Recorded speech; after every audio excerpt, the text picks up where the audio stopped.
SC ಅನುದಾನ ಮತ್ತು ಸಾಮಾನ್ಯ ಅನುದಾನದೊಳಗ ಯೋಜನೆ ಕೊಡುವಂತ ಸಂದರ್ಭದೊಳಗೆ ಲಾಸ್ಟ್ ಇಯರ್ ಹೊಲಿಗೆ ಮಿಷನ್ ಕೊಡುವಂತ ಒಂದು ಕಾರ್ಯಕ್ರಮ ಇಟ್ಟಿರ್ತಾರೆ. ಆ ಹೊಲಿಗೆ ಮಿಷನ್ ಕೊಡುವಂತ ಕಾರ್ಯಕ್ರಮಕ್ಕೆ ನಾವು ಅಪ್ಲಿಕೇಶನ್ ಹಾಕಕ್ ಹೋದಾಗ ಇಲ್ಲ ನೀವು ಅದೇನು ಸರ್ಟಿಫಿಕೇಟ್ ಟ್ರೈನಿಂಗ್ ಹೋಗಿ ಸರ್ಟಿಫಿಕೇಟ್ ಇಲ್ಲ ಅಂತ ನಾವು ಅಪ್ಲಿಕೇಶನ್ ರಿಜೆಕ್ಟ್ ಮಾಡ್ತಿರೋದು. ನನ್ನ ಜೊತೆ ಇನ್ನೂ ಇಬ್ಬರು ಬಂದಿದ್ರು ಸಾಮಾನ್ಯ ವರ್ಷ, ಅವ್ರದ್ದು ಕೂಡ ಸರ್ಟಿಫಿಕೇಟ್ ಇರ್ಲಿಲ್ರಿ, ಅವರು ಅಪ್ಲಿಕೇಶನ್ ಹಾಕಿದ್ರಿ. ಅವ್ರು ಸೆಲೆಕ್ಷನ್ ಆದ್ರೆ ನಾವು ರಿಜೆಕ್ಟ್ ಮಾಡ್ಕೊಳಕ್ ಸರ್ಟಿಫಿಕೇಟ್ ಇಲ್ಲದೆ ಇರುವಂತಹ ವ್ಯಕ್ತಿಗಳಿಗೆ ನೀವು ನಗರಸಭೆ ವತಿಯಿಂದ ಯಂತ್ರ ಕೊಡ್ತೀವಿ. ನಾವು ಕೂಡ ತರಬೇತಿ ಪಡೆದ ಅಪ್ಲಿಕೇಶನ್ ಹಾಕಿದ್ವಿ, ರಿಜೆಕ್ಟ್ ಮಾಡಿದ್ವಿ. 216 ಟಾರ್ಗೆಟ್ ಇತ್ತು ನಮಗೆ. ಅಪ್ಲಿಕೇಶನ್ ಈಗ ಎಷ್ಟು ಜನ ಮನೆ ಹುಡುಕಾಡ್ಬಿಟ್ಟು ಇವಾಗ ಕ್ಲಿಯರ್ ಮಾಡಿದ್ದೀವಿ. ನಮಗೆ ರಿಕ್ವೈರ್ಮೆಂಟ್ ಇದ್ರೆ ಅಪ್ಲಿಕೇಶನ್ ಹಾಕ್ಬೋದು. ಎರಡನೇದು ಹೊಲಿಗೆ ಅಂತ ಹೇಳಿದ್ರೆ ಈ ಸರಿನೂ ಕೂಡ ಕೊಟ್ಟಿದ್ದೀವಿ ನಾವು. ಲಾಸ್ಟ್ ಟೈಮು ಕೂಡ ಕೊಟ್ಟಿದ್ವಿ, ಈ ಸರಿನೂ ಕೊಟ್ಟಿದ್ದೀವಿ. SC ಎಷ್ಟು ಅರ್ಜಿ ಹಾಕಿದಾರೋ ಎಲ್ಲರಿಗೂ ಕೂಡ ಕೊಟ್ಟಿದ್ದೀವಿ ಲಾಸ್ಟ್ ಟೈಮ್. ಈ ಸರಿ SC ST ಗೆ ಅರ್ಜಿ ಎಷ್ಟು ಬಂದಿದ್ದವು ಯಾರನ್ನೂ ಕೂಡ ರಿಜೆಕ್ಟ್ ಮಾಡಿಲ್ಲ.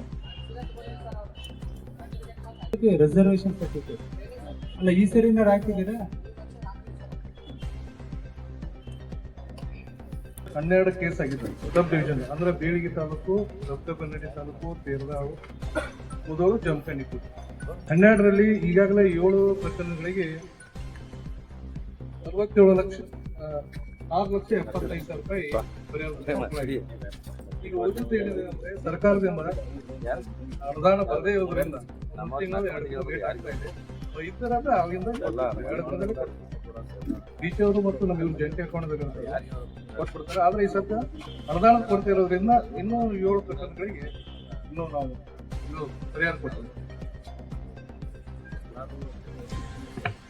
ತಾನೇ ಒಂದು ವೆಹಿಕಲ್, ಒಂದು ಲಾರಿನ ಸೀಸ್ ಮಾಡ್ಬಿಟ್ಟು ಅದನ್ನ ದಾಸ್ತಾನು ಮಾಡತಕ್ಕಂತಹ ಇದನ್ನು ಕೂಡ ಸೀಸ್ ಮಾಡಿದ್ವಿ, ವಾಹನ ಸೀಸ್ ಮಾಡಿದ್ವಿ, ಜನರಿಗೆ ಅರೆಸ್ಟ್ ಕೂಡ ಮಾಡಿದ್ವಿ. ಮುಧೋಳ್ನಲ್ಲಿ ಕೂಡ ಈ ತಿಂಗಳಲ್ಲೇನೆ ಅಲ್ಲಿ ಕೂಡ ಒಂದು ಗೋಡನ್ ರೈಡ್ ಮಾಡ್ಬಿಟ್ಟು ಅಲ್ಲಿ ಕೂಡ ಒಂದು ವೆಹಿಕಲ್ ಸೀಸ್ ಮಾಡಿದ್ವಿ. ಇಬ್ಬರು ಸಾಂಗ್ಗಳು ರೋಡಿಗೆ ಬಂದು ಪ್ರತಿಭಟನೆ ಮಾಡಿದ್ರು ಅದನ್ನ ಬಂದ್ ಮಾಡಕ್ಕಾಗಲ್ಲ ಅಂದ್ರೆ ನಾನು ಏನು ಮಾತಾಡಕ ಅದ್ರ ಬಗ್ಗೆ ಹೇಳಕ್ ಆಗೇ ಇಲ್ಲ ಸರ್. ಇವೆರಡು ಸಮಸ್ಯೆ ಭಾಳ ಜಟಿಲದಾರ ಸರ್. ನಾವು ಹೇಳ್ತಾರೆ ಸರ್, ಮತ್ತೆ ಈಗ ಬಂದ್ ಮಾಡ್ತೀರಿ 2 ದಿವಸ ಇಲ್ಲಪ್ಪ ಅದೇನಿಲ್ಲ ಅದೇನಿಲ್ಲ ಅಂತ ಹೇಳಿ ಅಂದ್ರೆ ನೀವು ಚಾಲೂನು ಮಾಡವಾರಿ, ಇಲ್ಪ ಅಂದ್ರೆ ಅದನ್ನ ಬಂದು ಮಾಡವಾರಿ. ಯಾಕಂದ್ರೆ ನಮ್ದು ನೋವಾಗ್ತದೆ ಸರ್.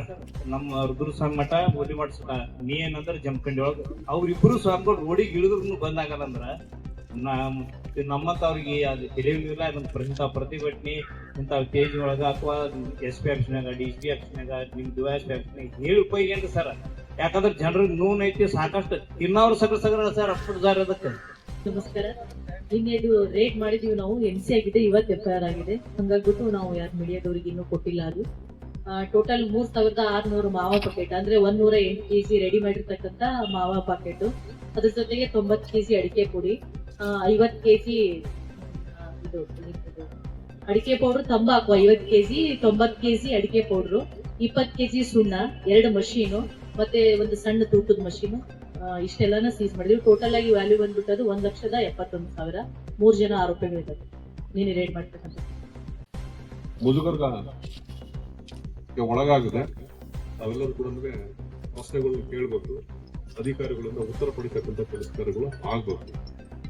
ಇವತ್ತು ಈ ಸಭೆಗೆ ಬಂದಿರತಕ್ಕಂತಹ ನಗರಸಭೆ ಕಮಿಷನರ್ ಅವರಿಗೆ ಹಾಗೂ ತಾಲೂಕು ಮಟ್ಟದ ಸೋಷಿಯಲ್ ವೆಲ್ಫೇರ್ ಅಧಿಕಾರಿಗಳಿಗೆ, ಅನಂತರ ಎಕ್ಸೈಸ್ ಇಲಾಖೆಯಿಂದ ಬಂದಿರತಕ್ಕಂಥ ಅಧಿಕಾರಿಗಳಿಗೆ, ಅನಂತರ ಡೆಪ್ಟಿ ತಹಶೀಲ್ದಾರ್ ಅವರಿಗೆ, ಅನಂತರ ನಮ್ಮ ಸಹೋದರ ಅಧಿಕಾರಿಗಳಾದ ಜಮಖಂಡಿಯ CPR ಅವರಿಗೆ ಹಾಗೂ PSIs ಆದಂತಹ ನಗರ ಠಾಣೆ PSI, ನಂತರ ತೇರದಾಳ್ PSI, ನಂತರ ಬನಟ್ಟಿ PSI, ಬೇರೆ ಅಧಿಕಾರಿಗಳು ಬೇರೆ ಕೆಲಸದ ನಿಮಿತ್ತ ಹೊರಗಡೆ ಹೋಗಿದ್ದಾರೆ. ಮುಂದಿನ ತಿಂಗಳಲ್ಲಿ ಫುಲ್ ಫಿಟ್ ಆಗಿ ಎಲ್ಲ ಒಂದು ಸಭೆಯನ್ನು ಸರಿಯಾಗಿ ಮಾಡೋಣ. ನಾವು ಕೂಡ ಸರಿಯಾಗಿ ಪ್ರಾಪರ್ ಆಗಿ ಪ್ರಿಪೇರ್ ಆಗಬೇಕು. ತಾವೆಲ್ಲರೂ ಕೂಡ ಬರಬೇಕು.